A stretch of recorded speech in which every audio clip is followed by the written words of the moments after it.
আচ্ছা, Dinajpur board 2024-এর HSC question ভেক্টরের একটা কোশ্চেন সলভ, যেটা নদী নৌকার কোশ্চেন নামে পরিচিত। আবার অনেকে বলতেছে স্রোতের অনুকূল প্রতিকূলের একটা ম্যাথ আসছে, তো ওই নামে পরিচিত। তো কোশ্চেনটা আই গেস স্ক্রিনে চলে আসার কথা।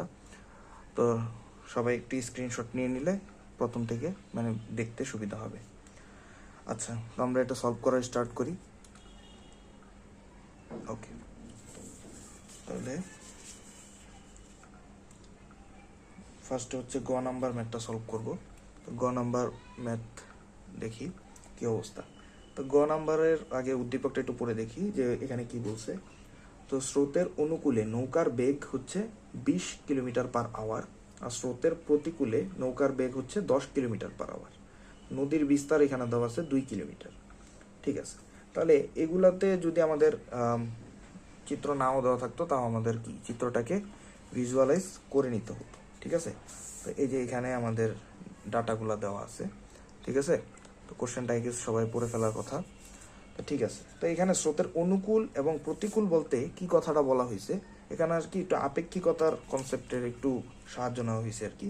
তো এটা যাই হোক, এটা তেমন একটা আহামরি কথা না। স্রোতের অনুকূলে কোনো কিছুর অনুকূল মানে কি, দেখেন স্রোত যদি এদিকে যায় এবং নৌকাও যদি এদিকে যায়, দুইজন একই দিকে গেল না? যদি কি বললাম, ইউ যদি এদিকে যায়, ইউ ধরে নিলাম কি নৌকার বেগ, কি বলি ইউ ধরে নিলাম স্রোতের বেগ, আর ভি ধরে নিলাম কি নৌকার বেগ। তাহলে দুইজন একই দিকে গেলে ওইটা হচ্ছে কি অনুকূল।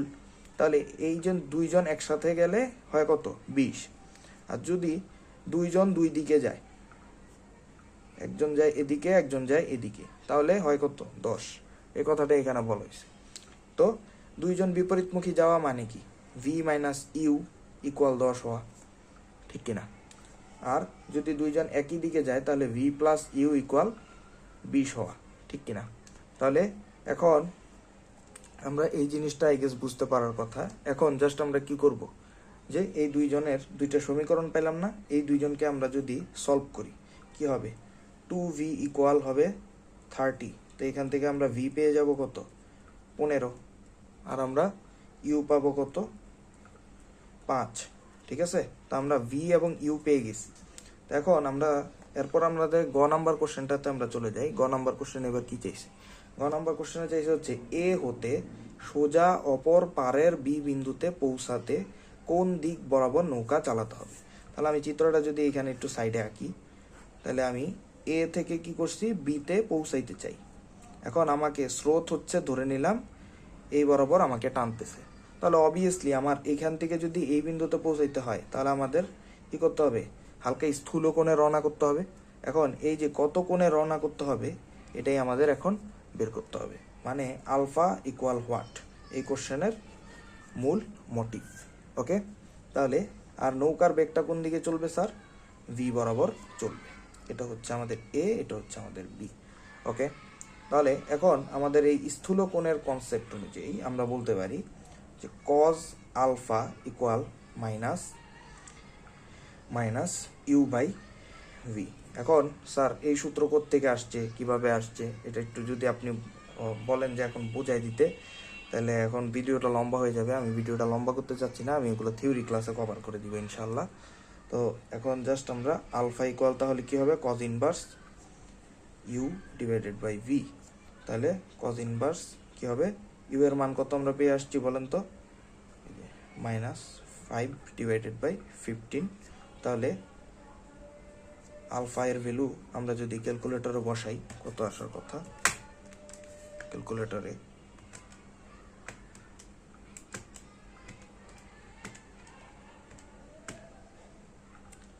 109.74 ডিগ্রি।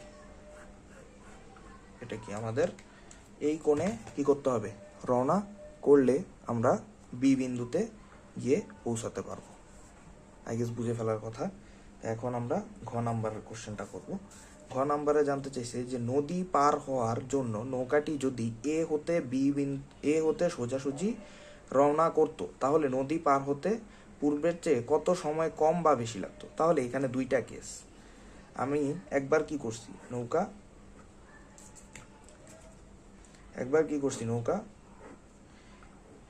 স্থূলকোণে রওনা করছি, ঠিক কিনা? আর আরেকবার আমাদেরকে এখানে কোশ্চেনে বলছে যে সোজাসুজি রওনা করতে। ওকে, তো এটার জন্য আলফা আমরা অলরেডি বের করে আসছি, আর এটার জন্য আলফাটা কত হবে বলেন তো? 90 ডিগ্রি হবে না? একবার বলছে সোজাসুজি রওনা করতে, একবার বলছে স্থূলকোণে। তাহলে দুই ক্ষেত্রেই আমাদের সময় 1 বের করতে হবে, T1 বের করতে হবে, T2 বের করতে হবে, এরপরে জাস্ট আমাদের চেঞ্জটাকে দেখাই দিতে হবে। তো T1 ইকুয়াল আমরা জানি d/v সাইন আলফা। তো এই সূত্রগুলো কিভাবে আসছে সবগুলো ইনশাআল্লাহ আমি থিওরি ক্লাসে কভার করব। এটাও কি d/v সাইন আলফা। ওকে, তো এখানে ডি, এই যে নৌকার, এই যে নদীর বিস্তার, এই যে নদীর বিস্তার যেটা এখানে দেওয়া আছে 2 কিলোমিটার, এটাই কি আমাদের এ থেকে বি না? A B. তাহলে ডি এর জায়গায় আমরা কি বসাবো? এ বি বসাবো। আর ভি এর জায়গায় কত? ভি তো আমরা 15 পেয়ে আসছি। আর সাইন, এখানে আলফার মান কত পেয়েছিলাম? 109.47 ডিগ্রি। 109.47 ডিগ্রি বসাই দিলাম। তো এখানে জাস্ট আমাদের 2 কিলোমিটার বসাবো, আর এখানে হচ্ছে 15 ইন্টু বাদ বাকি অংশ সাইন 109.47 ডিগ্রি, এটা বসাইলাম। T1 আমাদের এখানে ক্যালকুলেট করলে চলে আসবে। আর আমাদের T2 এর জন্য সেম এ বি। আর এখানের ভি কত হবে? এখানের ভিও সেম হবে। আর এখানের আলফা কত হবে বলেন তো? এটা আলফা 1 ধরে নিলাম, আর এটাকে আলফা 2 ধরে নিলাম।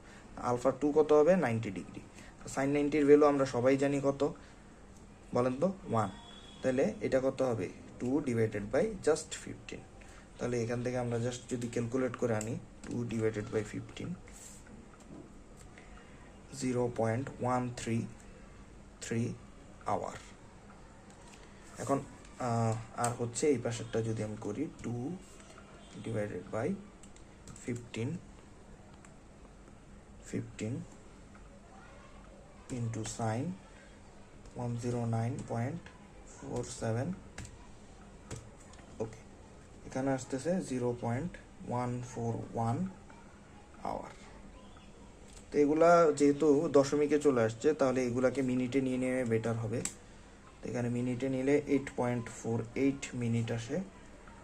আর এখানে যদি আমি নিয়ে নিই এটাকে 0.1333 ইন্টু 60, কত আসতেছে?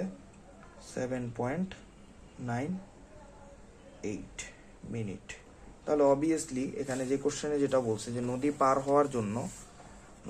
হওয়ার জন্য যদি নৌকাটিকে এ হতে সোজাসুজি রওনা দেওয়া হতো, তাহলে নদী পার হতে পূর্বের চেয়ে সময় কম না বেশি লাগতো? অবভিয়াসলি আমি দেখতে পাচ্ছি আমার T1 বড়, T2 ছোট, তাহলে সময় কি কম লাগতো। ওকে, এই যে কম লাগতো আমাদের সময়। এখন কত সময় কম লাগতো এটা তো আর জানতে চাইনি। আর এটা যদি জানতে চাইতো তাইলে হচ্ছে আমরা কি করে নিতাম? ডেল টি বের করতাম, T1 মাইনাস T2 করে। এটাও অনেকে আছে করে, তো এটা করে দিলেও ভালো, না করলেও সমস্যা নেই, যেহেতু কোশ্চেনে চায় নেই। 8.48 মাইনাস 7.98 কত আসে? 0.5 মিনিট কম সময়ে এ হতে মানে অপর পারে গিয়ে পৌঁছানো সম্ভব। তো এই হচ্ছে কোশ্চেন। এবার দেখালাম কোশ্চেনটা, আর এই হচ্ছে আমাদের অ্যান্সার। ঠিক আছে, তো বুঝে ফেলার কথা। ওকে, এই যে অনেকে আছে যারা এই অনুকূল প্রতিকূলের ব্যাপারটাই ধরতে পারে নাই, দেখেই ম্যাথটা করতে পারে নাই, কিন্তু এটা হচ্ছে একটু আপেক্ষিকতার কনসেপ্ট অ্যাড করা হয়েছে আর কি। ওকে।